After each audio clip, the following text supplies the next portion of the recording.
ஓம் சைராம், ஜெய் சைராம். என் அன்பின் பிரியமே, சூரியனும் மலையும் பயிர்களை வளரச் செய்வது போல விமர்சனங்களும் பாராட்டுக்களும் உன்னை வாழ்வில் மென்மேலும் வளரச் செய்யும்.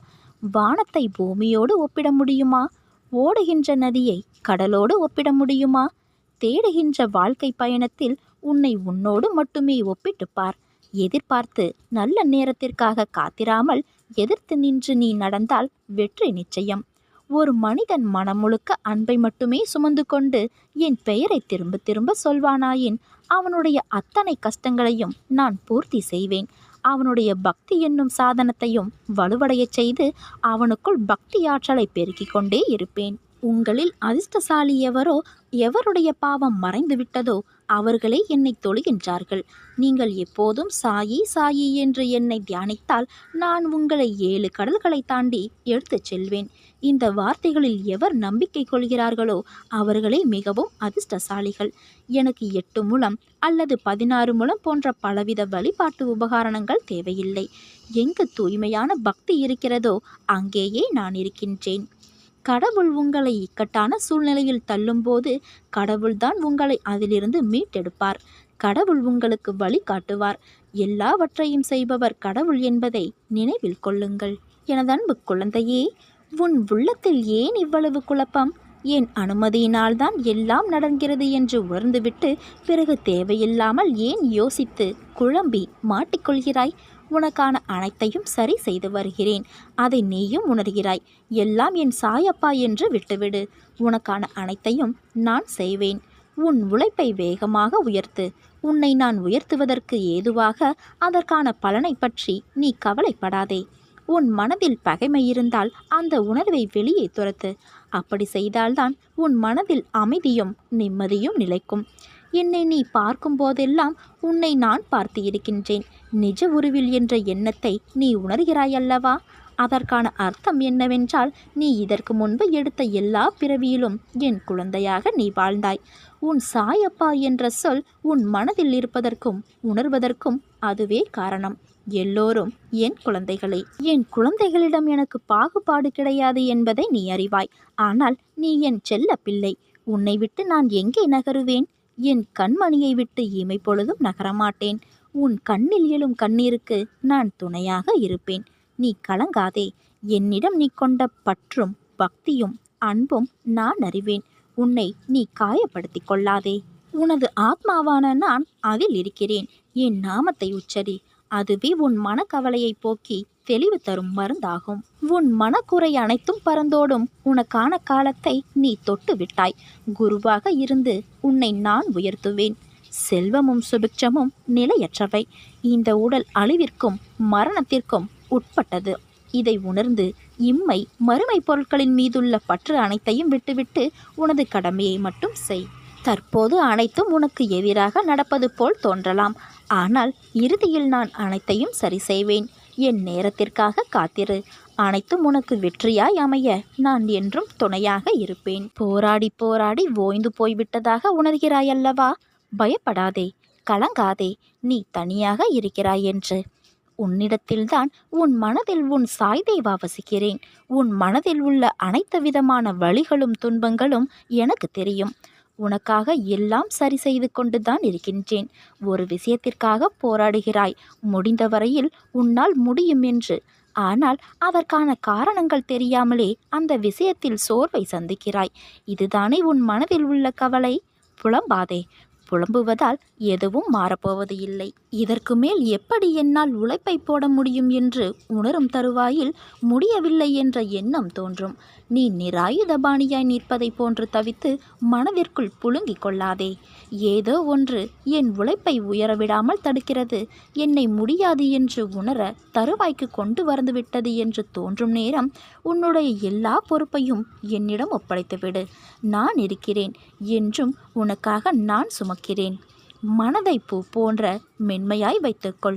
எதுவும் பாதிக்கும் அளவிற்கு உன் மனதை நீ பலவீனமாக்கிக் கொள்ளாதே. மாறுதலுக்கான நடைமுறைகள் தொடங்கிவிட்டது. நீயும் மனதளவில் உன்னை தயார் செய்து கொள். புதிய வாழ்க்கைக்கு என் அன்பளிப்பும் என் பாசமும் என் அருளும் என் அன்பும் என் உயிரும் என் மூச்சும் என் பிள்ளையான உனக்கே தருகிறேன். என் முழு மனதில் இடம் பிடித்த என் அருளும் ஆசியும் உனக்கு. நீ என்ன செய்தாலும் அதை நான் அறிவேன். உன் செயல்கள் நல்லதாகவும் உனது நடத்தை சரியாகவும் இருந்தால் உனது அனைத்து விஷயங்களையும் நானே உடனிருந்து கவனித்துக் கொள்வேன். உனக்கான மாற்றம் தரும் மங்கள நேரம் துவங்கிவிட்டது. அடியெடுத்து மேலேறி வா எனது அன்பு குழந்தையே. வாழ்வில் ஒருவருக்கு வரும் மேலோங்கிய நேரத்தில் அவர்களுக்கு எல்லாம் உயர்வாகத்தான் இருக்கும். அதே போல மேலே ஏறிய அடிகள் மீண்டும் கீழே நோக்கி வரத்தான் செய்ய வேண்டும். வாழ்வில் உயர்வு தாழ்வு எல்லாம் யதார்த்தம்தான். ஆனால் அதை புரிந்து நீ எடுக்கும் அடிகளில் உன் பலத்தை சோதிக்கும் அளவிற்கு கடினங்கள் வந்தாலும் அதை தாண்டி நீ அடிகளை எடுத்து வைக்க வேண்டும். வாழ்கின்ற வாழ்க்கை ஒரு வட்டத்தின் வடிவுதான். அதனுள் நமக்கு நாம் ஈட்டிக்கொள்ளும் அளவுகோல் என்பது நம்மை எச்சரிக்கும் அபாயமணி. போகும் அடிகள் சரிதானா, அவைகள் உன்னை கொண்டு போகும் திசை சரிதானா என்று உன் மனதில் உனக்குள் எழும் எச்சரிக்கை மணியாய் என் குரல் உனக்கு இருக்கும். அந்த வட்டத்திற்குள் மாயை என்ற நிழல் உன்னை பின்தொடர்ந்தால் உன்னுள் நீ போடும் வட்டத்திற்குள்ளே மாயையின் ஆதிக்கம் ஆரம்பிக்கும். அது என்னிடமிருந்து உன்னை தூரப்படுத்தி ஆசைகளை அருகில் கொண்டு வர வைக்கும். அவற்றை தடுக்க உன்னை அந்த வட்டத்திற்குள் இருந்து இழுத்து கொண்டு மேலோங்கி வா. என் கையை தருகிறேன். என் பலத்தின் மொத்தமாக அதை நீ உன்னிடம் காண்பாய். இதை பார்த்த 1 மணி நேரத்தில் நல்ல செய்தி உன்னை தேடி வரும். நீ குறித்து வைத்துக்கொள். உன்னை நான் எப்போதும் கைவிட மாட்டேன். நீ தூங்கி எழுந்ததும் உன் கண்முன்னே நான் காட்சி தருவேன். இது நான் உனக்கு செய்து தரும் சத்திய பிரமாணம். உன் வாழ்க்கையானது இனிமேல்தான் தீர்மானிக்கப்பட வேண்டும் என்ற யுகத்தில் இருக்காதே. அது ஏற்கனவே தீர்மானிக்கப்பட்டது. அது விதி. உன் வாழ்க்கையில் ஆறாக, அருவியாக, கடலாக, சீற்றங்களும் இடம்பெறும். அது ஏன் என்றுதானே கேட்கிறாய்? என் பிள்ளையிடம் நிறைய நற்பண்புகள் இருக்கிறது. அது நிலைத்து என் பிள்ளை தன்னிச்சையாக மன உறுதியோடு நேர்மையோடு இருக்கவே இத்தனை சோதனைகள். உன் பாதையானது என்னை நோக்கி என்று திரும்ப ஆரம்பித்ததோ அன்றே நீ செம்மையான வாழ்க்கைக்கு நுழைந்து விட்டாய். இப்போது நீ வெறும் பயிற்சியைத்தான் மேற்கொள்கிறாய். நிச்சயம் நீ முன்னேறி வாழ்க்கையில் வெற்றியும் அடைவாய். அதற்கான மாறுதல்களை உன் வாழ்க்கையில் நான் இடம்பெற செய்துள்ளேன். அது உனக்கு நன்றாக புரியும். பணம் என்ற சொல் வெறும் காகித சொல் என்று இரு. அதற்கு முக்கியத்துவத்தை நீ கொடுக்காதே. உன் வாழ்க்கை என்னில் சங்கமித்து உள்ளது. நீ நிச்சயம் நன்றாக இருப்பாய்.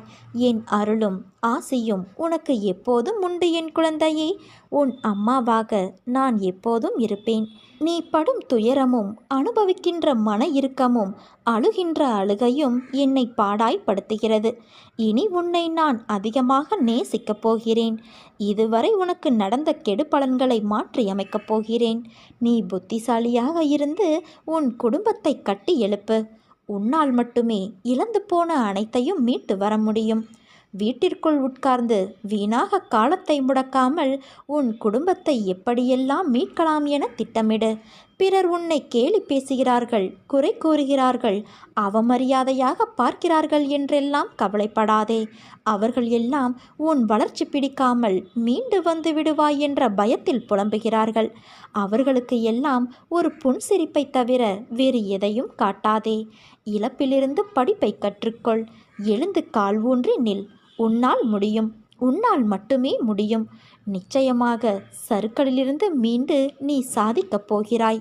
உன்னை இழந்தவர்களும் கைவிட்டவர்களும் கடன் கொடுத்து சுரண்டியவர்களும் கதவை சார்த்தி கொண்டு போனவர்களும் உன்னை பார்த்து பிரமிக்கத்தான் போகிறார்கள். அதுவரை நான் சிறிதும் அயராது உனக்காகவே உழைக்கப் போகிறேன். நான் உன்னை விட்டு விலக மாட்டேன், கைவிடவும் மாட்டேன். நீ மனம் உடைந்து போகாதே குழந்தையே. உன் உடைந்த வாழ்வை அழகான வாழ்வியலாக மாற்றவே உன்னை இறுகப் பற்றி நான் காத்து கொண்டுள்ளேன். உடைந்த உன் வாழ்வை மிகப்பெரிய காரியங்களுக்காக நான் தயார்படுத்துகிறேன். நீ எதற்குமே கலங்காதே. உன் அப்பா நான் உன்னோடு தானே இருக்கிறேன். பிறகு வீணான பயம் எதற்கு உனக்கு? நீ நினைத்த அனைத்தையும் நான் நடத்தி தருவேன். உன் கவலைகள் மாறும். உன் கண்ணீர் மாறும். உன் நிலைமையும் மாறும். உன் வாழ்வு முன்னேற்றமடையும். உன் வாழ்க்கையில் இத்தனை நாட்களாக அடைக்கப்பட்டிருந்த கதவுகள் திறக்கப் போகிறது. அதை திறக்கும் வழிகளை நீயே அறியப் போகிறாய். ஒன்றை மட்டும் நன்றாக புரிந்து கொள். உன் கவலை என்பது நீ உருவாக்கியது அல்ல, உருவாக்கப்பட்டது. அது உன்னை உருக்கிவிட்டது. அதை நான் அறிவேன். உன் கவலைகளை கனப்பொழுதில் களைய வருகிறேன். அமைதியாக இரு என் செல்ல குழந்தையே. குணம் சிறப்பாக தெரிந்தால் அது என்னுடையது. குணத்தில் பிழை ஏதாவது இருந்தால் அதுவும் என்னுடையதுதான். அதனால் எல்லாவற்றிற்கும் நீதான் பொறுப்பு என்று உன்மேல் பாரத்தை சுமத்தி கொள்ளாதே.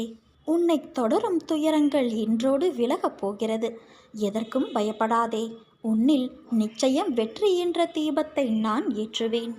எப்போதும் உன் மனம் உறுதியாக இருக்க வேண்டும். உன்னை சுற்றி இருப்பவர்கள் அவ்வப்போது மாறுவார்கள். அவர்கள் நிலையாக இருப்பதற்கு விருப்பமில்லாதவர்கள். ஆனால் உனக்குள் நல்ல புரிதல்கள், நேர்மறை சிந்தனைகள் நிலையாக இருக்கும்போது உன்னால் உறுதியாக செயல்பட முடியும். உன்னை சுற்றி எது மாறினாலும் நீ மாறாமல் உன் லட்சிய பாதையை நோக்கி செல்வாய். உன்னோடு எப்போதும் ஞானமாய் நான் இருப்பேன். உனக்கு நான் கொடுத்த கடமைகளை அமைதியாக செய்து கொண்டு வா. உன்னை நான் வெற்றி பெற செய்வேன். உனக்குள் நான் இருக்கும்போது நீ எதற்கு உனக்கு யாரும் இல்லை என்று நினைத்து புலம்புகிறாய்? அந்த எண்ணம் தவறானது, ஆபத்தானதும் கூட. எல்லா சுமைகளையும் நீ என்னிடம் கொட்டிவிட்டாயல்லவா? பிறகு ஏன் இன்னும் வருத்தப்பட்டு கொண்டே இருக்கிறாய்? உலகில் உள்ள அனைவருக்கும் ஒவ்வொரு விதமான சுமைகள் இருந்து கொண்டேதான் இருக்கும். உனக்கு சிறியதாகப்படும் பிரச்சனை மற்றவர்களுக்கு பெரியதாக இருக்கும். அவர்களுக்கு சிறியதாக தெரியும் பிரச்சனை உனக்கு பெரிய பிரச்சனையாக இருக்கும். உன் வாழ்வில் நீ தைரியமாக உன்னை சூழ்ந்துள்ள துயரங்களை எதிர்த்து நின்றால்தான் அதை வெற்றி காண முடியும். நீ போகும் பாதையில் மோசமான மனிதர்களின் ரூபத்திலோ வேறு ஏதாவது ஒரு வழியிலோ உனக்கு தடைகள் வரும். அதை கண்டு நீ அஞ்சாதே. நம்பிக்கையோடு உன் இலக்கை நோக்கி நீ போய்கொண்டே இரு. உன் கடமைகளிலிருந்து ஒரு நாளும் தவறாதே. பிறகு பார், நீ இதுவரை எதிர்த்த வேதனைகள் எல்லாம் இப்போது எப்படி காணாமல் போனது என்று நீ நினைத்து வியக்கும் அளவிற்கு நிச்சயம் மாறுதல்கள் நடைபெறும். நம்பிக்கையோடு நான் கூறும் வார்த்தைகளை பின்பற்று. நீ எதையெல்லாம் இழந்தாயோ நான் அதைவிட அதிகமாக உன்னை வந்து சேரும்படி செய்வேன். எல்லாம் தெளிவு பெற்று நீ வாழ்வில் முன்னோக்கி மகிழ்ச்சியாய் செல்லும் காலம் வந்து விட்டது. இது உன் அப்பாவின் சத்திய வாக்கு. அனைத்தையும் நான் பார்த்து கொள்கிறேன் என் தங்கமே. உன் வாழ்க்கையில் நடக்கின்ற அனைத்தும் சூறாவளி காற்று போல உன்னை பந்தாடுகிறது என்ற உன் கதறல் என் காதில் எப்படி விழாமல் இருக்கும்? உன்னை விட்டு நான் எங்கே செல்வேன்? என் பிள்ளையின் இதயத்தில்தான் என் உயிர் வாழ்கிறது. அப்படி இருக்கையில் நான் எப்படி வெளியேறுவேன்? நான் உன் இதயத்தில் இருப்பதை அறியாமல் இல்லை. கவலைகள், சோகங்கள், வேண்டாத எண்ணங்கள் என்று எல்லா எதிர்மறைகளையும் உள்ளே வைத்து கொண்டு இருக்கிறாய். ஏற்கனவே உன் இதயத்தை துன்பங்களால் நீ நிறைத்து வைத்துள்ளாய். அது போதாது என்று நடக்கும் எல்லா நிகழ்வுகளுக்கும் எதிர்மறை எண்ணங்கள் வேறு உதிக்கின்றது. ஒன்றை தெரிந்து கொள். எதிர்மறை எண்ணங்கள் என்பது காந்தக்கல் போன்றது. அதன் தன்மையே எல்லா எதிர்மறைகளையும் அதனுள் ஈர்ப்பதுதான். அதன் பிடியில்தான் கர்மா என்ற வினைகள் சிக்கி அதில் தோன்றும் எண்ணங்களால் உன்னை தூள் தூளாக்கி உன் புத்தியை சிதற செய்கின்றது. அதன் கையில் உன்னை சிக்க விடாமல் உனக்குள்ளே இருந்து கொண்டு நான் யுத்தமிட்டு கொண்டு இருக்கிறேன். உன் இதயத்தில் நான் வாழ்கின்றேன். அதன் பொருட்டே உன் இதய துடிப்பின் ஓசையாய் உணர்த்த முயற்சி செய்கின்றேன். ஆனால் நீயோ ஓசை கேட்டும் உன் பிரச்சனைகளை அந்த ஓசைக்கு எதிர் ஓசையாய் ஒலிக்கின்றாய்.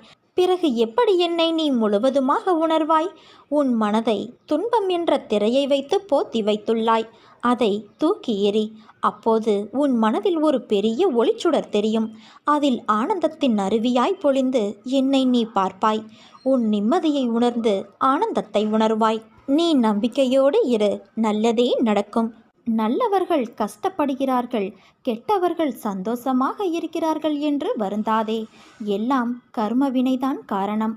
வினைதான் காரணம் என்றால் அப்பா நீ எதற்கு என்று கேள்வி கேட்கிறாயல்லவா? உன் வினையை எளிதில் கடக்கவும் அதிலிருந்து உன்னை காப்பாற்றுவதும் நானே. நல்லவர்கள் சோதிக்கப்படுவார்கள், ஆனால் வெற்றி பெறுவது உறுதி. கெட்டவர்கள் நிச்சயம் அதற்குரிய கர்மாவை அனுபவித்தே ஆக வேண்டும். பக்தி நிறைந்த உன்னுடைய பிரார்த்தனைகள் எப்போதுமே என்னை வந்தடையும் என்பதை நீ மறவாதே. உன் பிரார்த்தனைகள் அனைத்தையும் நான் நிறைவேற்றி தருவேன். என் தங்கமே, உன் மனதில் ஏன் இத்தனை கேள்வியும் கொதிப்பும்? உன் மனதில் இருக்கும் நான் அனைத்தையும் அறிவேன். அது எப்படி? நான் பெற்றெடுத்த பிள்ளை நீ. உன்னை விட்டு நான் எப்படி போவேன் என்று நினைத்தாய்? உன்னை வலுப்படுத்தவே நான் வந்துள்ளேன். நீ என்னை அறிந்தது இந்த ஒரு ஜென்மத்தில்தான். ஆனால் நீ இதுவரை எடுத்த பிறவியிலும் இனி வரப்போகும் பிறவியிலும் நான் உன்னோடுதான் இருப்பேன். உன் உயிரின் அகண்டமாய் உன்னோடு நான் இருப்பேன். உனக்கான எல்லாம் நான் தருவேன். கொஞ்ச காலம் பொறுத்து கொண்டாய், இன்னும் கொஞ்சம் பொறுத்துக்கொள். உன்னை புறக்கணித்தவர் உன்னை தேடி நீ காட்டிய அன்பானது தூய்மையானது என்று உணர்ந்து வருவார்கள். உன் அன்புக்காக ஏங்கி உன் அருமையை புரிந்து கொண்டு வருவார்கள். உன் ரணப்பட்ட மனதிற்கு மருந்தாக உனக்கு நான் சுகம் பெற செய்வேன். இப்போதுள்ள மனநிலை கஷ்டங்களை பார்த்து மரத்து போய் கண்ணீர் வற்றி இருக்கின்றாய். இதை அனைத்தும் நான் மாற்றியமைப்பேன் தங்கமே. நீ என்மேல் கொண்ட பக்தியானது உலகை விட பெரிது. உன்னை என் பிள்ளை என்று சொல்லும்போது ஏற்படும் ஆனந்தத்தை வார்த்தைகளால் சொல்லி உணர வைக்க முடியாது. என் பிள்ளைக்கு வாழ்க்கையில் நல்ல விஷயங்கள் அடியெடுத்து வைக்கும் காலம் வந்துவிட்டது. நீ என் பிள்ளை, அன்புக்கு பெயர் கொண்ட என் பிள்ளை. உன் மனதில் குதர்க்கமான எண்ணங்கள் விழுந்தால் அதை விட்டுவிடு. அதை பெரிதாக எடுக்காதே. மனமும் புத்தியும் நமக்கு பாதி நண்பன் பாதி எதிரி. அதனால் அவற்றை என் பாதத்தில் வைத்துவிடு. அனைத்தையும் நான் பார்த்து கொள்கிறேன் என் தங்கமே. நிறை குறை என எல்லோரிடமும் உண்டு. அதை திருத்த முயற்சி செய். இப்படி குறையோடு இருக்கிறோமே என்று வருத்தப்படாதே. நன்மைகள் என்பது காற்று போல. நாம் ஒருவருக்கு நன்மை செய்தால் அது நிறைய பேருடைய வாழ்க்கைக்கு விடிவெள்ளியாய் இருக்கும். அது தரும் மன நிம்மதியும் நிறைவும் தான் நிரந்தரம். இதை நன்றாக நீ நினைவில் வைத்துக்கொள்.